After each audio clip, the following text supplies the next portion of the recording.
lobbed in about 1850, I think, so it's a fair time we've been here. Basically on the same property, we've expanded over the generations, and sport's always been a big part of the Hurn history. It's always been part and parcel, you know, and it's the same in any community. You're on the land, and then on the weekend you get together and you try and compete and beat each other, and then if we win, invite them over for a beer.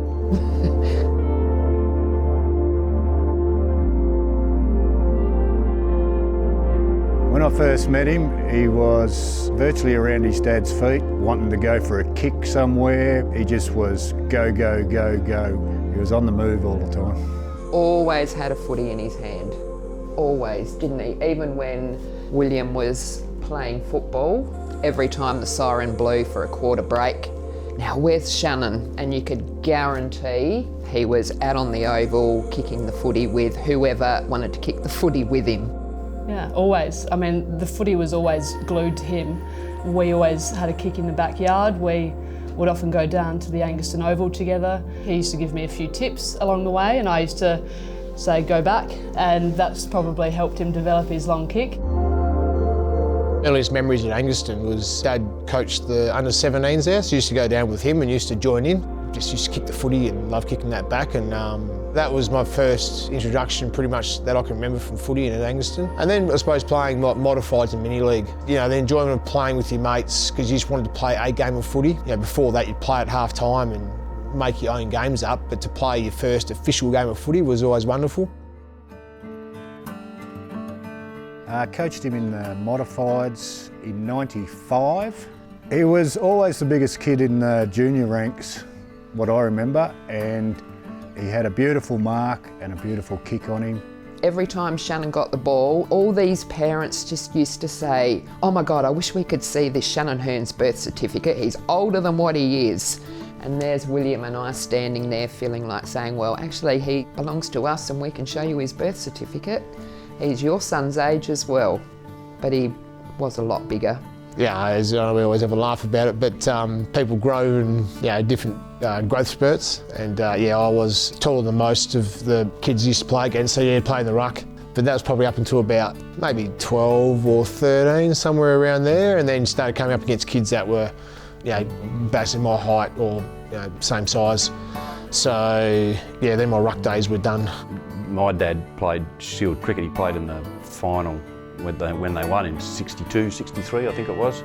His dad had a fair bit of cricket talent too. And we encouraged him to play cricket and footy and just keep a couple of strings to your bow because you don't want to lock yourself into one sport all the time.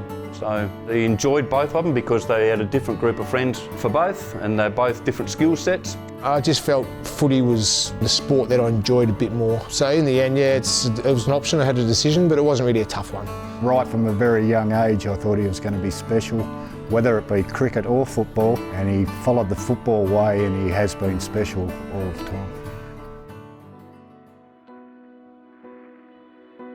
You never really know if you're going to get drafted or not, as much as some clubs talk to you and say, well, yes, we're interested. You never really know, and that draft, there's some very good players, so I just wanted to have an open mind of wherever I went to make the most of it. I remember we were all sitting in the lounge room and Shannon woke up and had his Weet-Bix like he always did, and Mum and Dad were glued to the computer watching it at the time. When the names were being called out as you go down the picks, Shannon was just watching video hits. I was, yeah. It was a little bit to take my mind off of it as well. Yeah, I didn't want to sit there and watch it because I didn't have any control over it. They'd just done pick 12. They were up to pick 13 and it was West Coast, and I think whether it was the next pick or the one after was Adelaide, and I just had my fingers crossed it'd be Adelaide so he could stay home, but ended up getting picked up by West Coast, and I was really quite emotional, but I look back at that now and he's just had a brilliant career and loved it, and as long as he's happy, Mum's happy. I've had relatives in West Australia for ages, so I knew it was a really good place to play footy. The climate was really good, and West Coast were playing really good footy at that stage, so I was over the moon. He settled in really well. He was with a really good host family, the Gregorys, and yeah, he just fitted in really well, and they were really hospitable when William and I would go over as well. And even to this day, like 18 years later, Shannon still catches up weekly with the whole family. But he also got very lucky because Matt Priddis lived just around the corner, and I don't think Mark Lacroix was too far away, and three of them became really good mates with Shannon. They were just instrumental in his development because ultimately you want to play footy with your mates. Yeah, like in very early days, those friendships started, and they just kept growing as time's gone on, and to be able to get lucky to have a friendship like that with Pritter, similar values and the way we wanted to go about the game and that type of stuff. So that was just wonderful, just to be part of his family as well. Like they were brilliant in come round and dinners and all that stuff, so that was awesome. And Lecker, he grew up fishing as well from up Savanis and liked the outdoors, and that's what I did as well, and we just got a bit of a common bond from there. And used to play him at training a fair bit too, so you just hang around each other when you're young blokes at the club, and the Lacroix family as well, same thing, like come up and you can come out fishing and do that. So I was very fortunate enough to be able to be accepted in by those couple of families as well. When you're younger, it takes you time to learn about the game, and it wasn't like straight away, bang, you have to be an ultimate professional. It takes time to learn about yourself and what you need and what doesn't work in the game, and they had the opportunity to be able to do that for 3 or 4 or 5 years, and then you really get to nut it out, what type of player you are, what you need to do to be successful, and then that's when you really try to repay the club back as much as you can. Thanks for coming. Obviously a big moment in the club's history. We're announcing our 10th captain. Got the whole staff and players down here to acknowledge Shannon Hurn as our new captain for 2015. All right.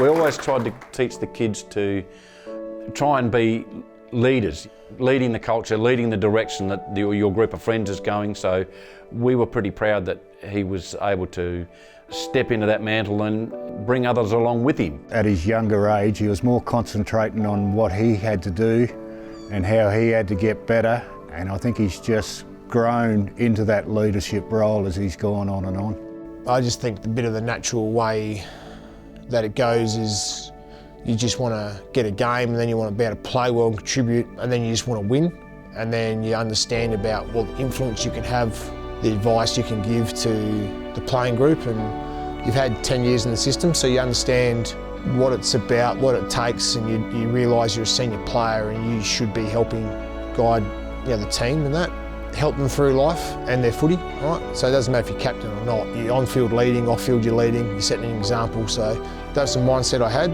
Through that time there, we had brilliant people helping me out as well. Josh Kennedy's vice-captain, Pritter was there as well, Lecker, Dean Cox, Scott Selwood, Luke Shuey. So all those blokes had all those values as well. I was just fortunate enough to be able to be named captain. He probably wrestled with a few things in his first year of being the captain, because you really want to please everyone, and I think he worked through that, and he realised all he had to do was be himself, and I think that once he was reminded of that, he really flourished. But I think for him to be a leader was something that was special. I think he really appreciated the opportunity. He knew the significance of what it meant to be a captain of an AFL side. What kind of captain do you want to be? Hopefully Premiership one would be nice. 2015 was so special, and when he was drafted, obviously West Coast were flying high and they had the ebbs and flows leading into 2015. So to see him as the captain, I think was pretty exciting, but the game wasn't so exciting. That was really disappointing, not just for Shannon, but I think for everyone in the whole club, because you build up so much to that point. I always want to play to win a premiership, and 2015 we had that opportunity and didn't go how we wanted it to go. You always wonder then, well, how many more opportunities can you get? And that's out of bounds, but there's your siren. The West Coast Eagles are through to the 2018 Grand Final.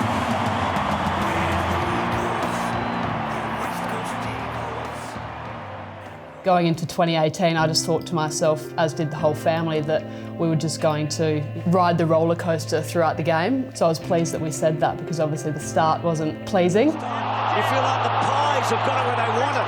For the game to start how it started, it's not how you want to start, but we still knew we'll be all right, we'll be in this. There's just one goal left here today. Next goal wins.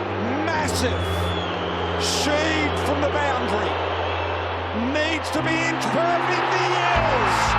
He's got the most impossible goal. We were all on the edge of our seats, particularly in the last 2 minutes. I remember screaming at someone behind me, asking how long there was to go, and that was just electric, because I don't think that we allowed ourselves to believe that they could win, because it's never over until it's over. And it was really emotional, I think, to see Shannon just so happy. I've never seen him so happy. The Eagle has landed for the Warriors in 2018.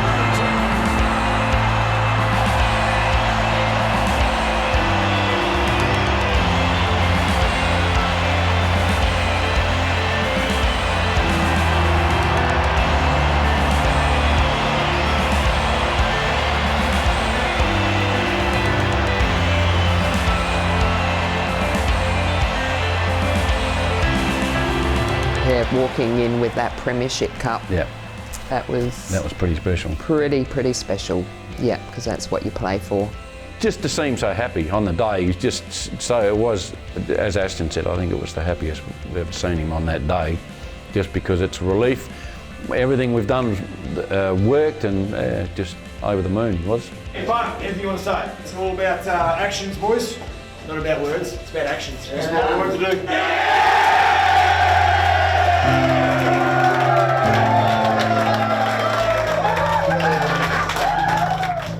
I think he knows that'll be the highlight of his career, absolutely. I mean, it's the ultimate to win a grand final, let alone to be a Premiership captain. But, you know, I think that he would have taken the view that win or lose, you've got to pick yourself up and get back in the race. And I think that's one of the things about Shannon, is that, you know, he works just as hard in the good times as he does in the bad. And I think that's what's made him so reliable as a teammate and as a player for West Coast. The thing what surprised me about Shannon is how long he's gone on for, and he's done a terrific job there. The brilliant career of the Premiership captain, Shannon Hurn, reaches 300 games this weekend. To be the first for the club, you know, I feel quite proud and honoured to be able to do that.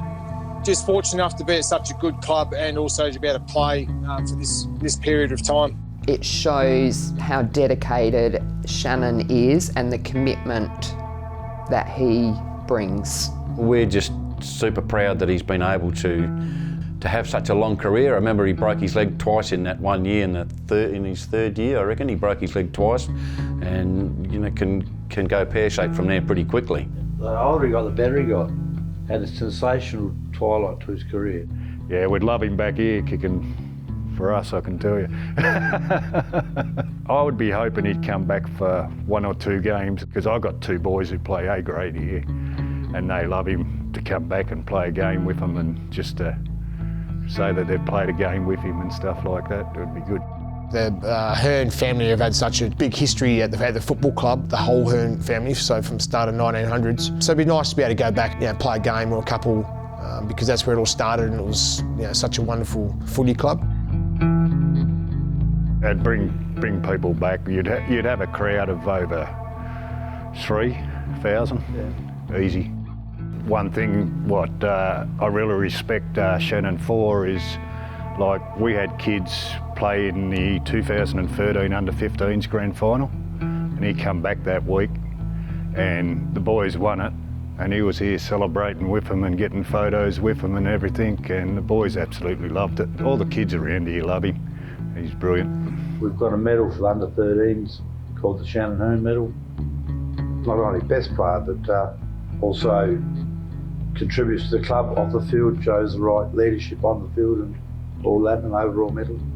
It's always nice to be able to go back when you can and certainly help present that award and have a chat to the kids just in general about footy and just about skills and going out and having a kick with them and doing that stuff. You know, if you miss the finals, unfortunately, you can always go back and the local footy's still going, so you get to be a part of that, and can you see the enjoyment of that? I think, again, that's just how Shannon grounds himself. He likes to be connected to his roots, to the farm, and just realising where he's come from. He doesn't get caught up in the hype of football, and so I think coming back here just, you know, it reminds him that there is life outside of the AFL circle. He was Shannon before he was drafted. He's been Shannon throughout his AFL career, and he'll stay the same after his career is over. I think there's a lot of different things that farming and the country life can teach you. Things are out of your control to a degree. So as much as you can prepare really well, might not rain. So blokes don't get a crop, or the grass doesn't grow and you can't succeed. So that's sometimes with sport as well. You can do everything right, but there's things that you can't control. And it probably teaches some patience as well, I reckon, is you always want to see things done now and want it to work like that, but farming isn't like that. You need to nurture nature, and if you look after that, it returns it back to you. So they were the things that I really enjoyed, but I enjoyed the space as well. You could just go back, kick a footy. I'm biased because I grew up in the country and the farm, but I thought it was a brilliant upbringing. Yeah, great help when he comes back to the farm. Just helps keep him grounded, and you work with animals, and sometimes they're alive and the next day they're dead, so it gives you good grounding in life.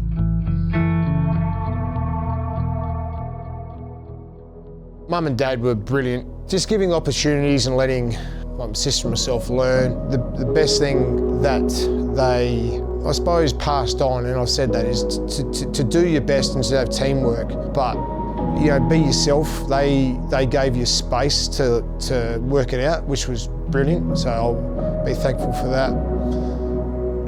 And but then sister as well, just be able to play in the backyard all the time. Cricket, golf, footy. She loved her netball as well and did it quite well. So we just had a great upbringing, and I was really lucky for that.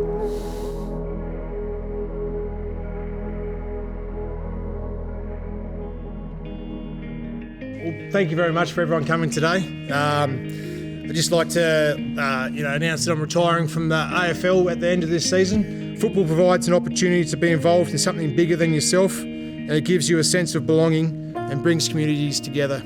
From Auskick to AFL level, from country to the city, I just think it's just a wonderful game, and I've just been so thankful to be able to play it for so long and to be here at West Coast. Post footy and life after footy, I just want to have a bit of a spell initially straight away from footy.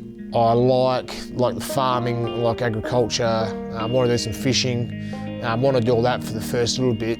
But certainly I'd like to be involved in footy in some way. And I like helping blokes, and I still want to see them have the success that I've been fortunate enough to have. I've always said to him every time he comes back, the farm's always here if you want it, mate. Don't have to make a rush decision. When your playing career's over, you've got a lot of stuff learnt that would be silly to be lost to the game if you wanted to go down a coaching path, but entirely up to him. I hope he does a little bit of coaching in some capacity, because the young blokes look for direction. They come in at 17, 18, 19, just need those older, wiser blokes around that have been there and done that. To all my current and past teammates, it's just been a privilege to play alongside so many of you over my career. To everyone else that's been involved, just thank you very much. I've been fortunate enough to be at this club, be a one-club player, which I'm extremely proud of. I've thoroughly enjoyed my time over here in Western Australia. As I've spoken about a bit, but I just love footy, what it gives you, the people you get to meet. I've always wanted to do my best at it. Doing it with yourselves has been amazing along this journey. So I just encourage you all just don't waste it, and just try to do your best. And you're always going to make a mistake, but it's just making sure you do it in the right way and you learn and just keep trying to get better. So if you can do that, especially all the young boys, that's what helps you. Best players, best teams always overcome obstacles. Footy is for you. It's for what you want to do. It's your enjoyment. People will give you advice, but ultimately it's down to why do you want to play. So make sure you never lose the love of the game. Thank you very much. Lastly, Pete, if you had to describe Shannon in one word? Sensational. Consistent. Reliable. Loyal.